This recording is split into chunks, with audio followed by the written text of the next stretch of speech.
নমস্কার বন্ধুরা, তুলিমিতাস kitchen lifestyle and ব্লগে আপনাদের স্বাগত।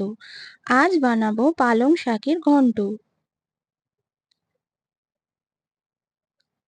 এর জন্য লাগবে পালং শাক, কাঁচা লঙ্কা, টমেটো, কড়াইশুঁটি,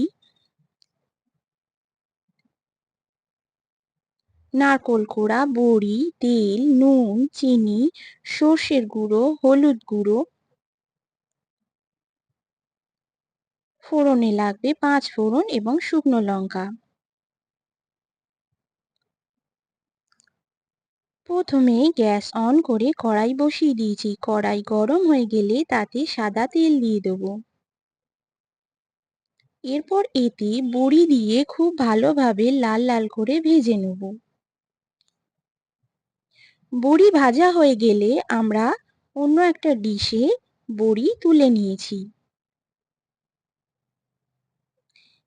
এরপর ওই তেলেই 5 ফোড়ন এবং শুকনো লঙ্কা ফোড়ন দিয়ে দেব।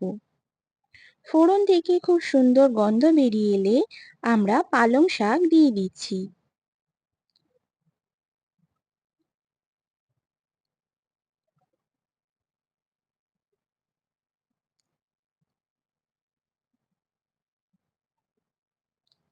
এরপর এতে কুচনো কাঁচা লঙ্কা দিয়ে দেবো।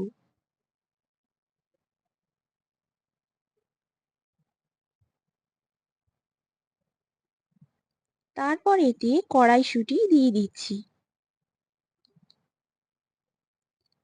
সমস্ত সবজি ভালো করে মিশিয়ে নেড়ে নেব। তারপর এতে নুন দিয়ে দেব। এতে কোনো জল অ্যাড করব না, পালং শাক থেকে যে জল বেরোবে তাতেই শাক সেদ্ধ হবে। তারপর এতে টমেটো দিয়ে দেব। টমেটো দেওয়ার পর এতে হলুদ গুঁড়ো দিয়ে ভালোভাবে মিশিয়ে নেব। শাক সেদ্ধ হয়ে গেলে এতে ভাজা বড়ি গুঁড়ো করে দিয়ে দিচ্ছি।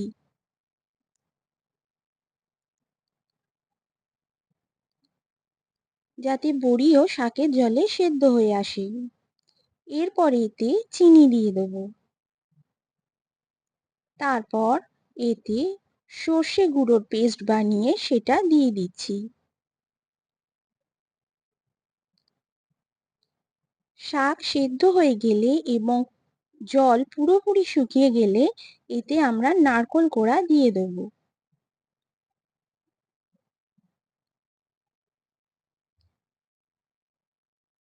নারকোল কোড়া দিয়ে খুব শুকনো শুকনো করে আমাদের শাকটাকে ভেজে নিতে হবে।